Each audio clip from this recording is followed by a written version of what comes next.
Guys ఇవాళ నేను చేసింది చూస్తున్నారు కదా, స్ప్రౌట్స్ వచ్చాయండి. నేను కట్టిన మొలకలు అవి ఇంకా ఎక్కువ గ్రో అయ్యే లోపల నాకు ఎగ్జైటింగ్గా చూపిద్దాం మీకు అనే ఉద్దేశంతో చూస్తున్నారు కదా, క్లాత్లోంచి ఎలా వచ్చాయో జస్ట్ ఓపెన్ చేసి చూస్తున్నారు కదా. ఇవి సజ్జలు ఎలా మొలకలు వచ్చాయో చూడండి.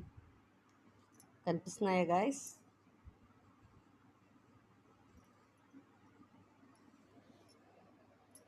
నేను తరువాత మళ్ళీ ఇంకా బాగా స్ప్రౌట్స్ రానిచ్చి చూపిస్తానండి. ఇవి ఇలా సన్న మోము మీద అంతా స్ప్రౌట్స్ చేసాము. ఈ స్ప్రౌట్స్ని మనము బాగా మనకి హెల్త్ ఇష్యూస్ ఏవి లేకుండా మనకి ఇమ్యూనిటీ బూస్ట్ అవ్వాలంటే చూస్తున్నారు కదా, ఇవి రాగులు, వీటికి కూడా స్ప్రౌట్స్ స్టార్ట్ అయ్యాయండి. కనిపిస్తున్నాయి కదా మీకు, లైట్గా. అంటే కొంచెం రాగులు కొంచెం చాలా చిన్నవిగా ఉంటాయి కాబట్టి అయిగోండి వైట్గా కనిపిస్తున్నాయి చూడండి మోములు. ఇవన్నీ స్ప్రౌట్స్ చేస్తామండి. ఇలా మనము కడిగి బాగా ఎండబెట్టి కడిగి వాటిని మనం స్ప్రౌట్స్ చేస్తామండి. ఇలా ప్రతి ఐటెంని కేర్ఫుల్గా స్ప్రౌట్స్ తయారు చేసి ఈ స్ప్రౌట్స్తో మనం పౌడర్ ప్రిపేర్ చేస్తామండి.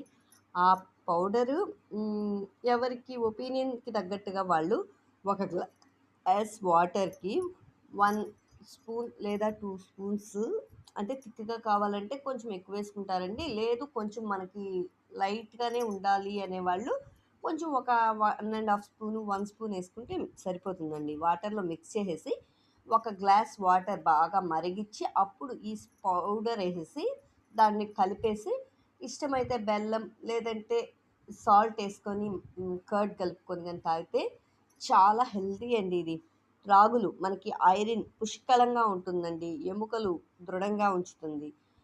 రాగులు చెప్పాల్సిన అవసరమే లేదు కదండి. రాగులు, సజ్జలు, జొన్నలు, కొర్రలు అన్నీ ప్రతి ఐటెం తీసుకొని ఇలాగే స్ప్రౌట్స్ చేసుకుంటానండి నేనైతే. స్ప్రౌట్స్ చేసి పెసలు, ఎస్పెషల్లీ పెసలు అన్నీ వేస్తాను ప్రతి ఐటెము. కానీ ప్రస్తుతానికి మీకు చూపించాలంటే వీడియో లెంత్ ఎక్కువ అవుతుందని కొన్నే చూపెడుతున్నానండి.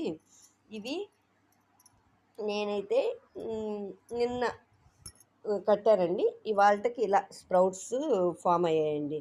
ఈ స్ప్రౌట్స్ని బాగా మనము ఇప్పుడు స్ప్రౌట్స్ వచ్చేసాక మళ్ళీ వీటిని వాష్ చేస్తామండి. వాష్ చేసి ఎండబెట్టి తరువాత వాటిని మళ్ళీ లైట్ రోస్ట్ చేసి అప్పుడు మిల్ పట్టిస్తానండి. ఈ విధంగా చేస్తాను కాబట్టి నేను ఎవరికైనా ష్యూర్గా చెప్పగలనండి, హెల్త్ ఇష్యూస్ ఏమీ లేకుండా హ్యాపీగా ఉండాలంటే ఎవరైనా కావాలంటే డిఎం చేయండి.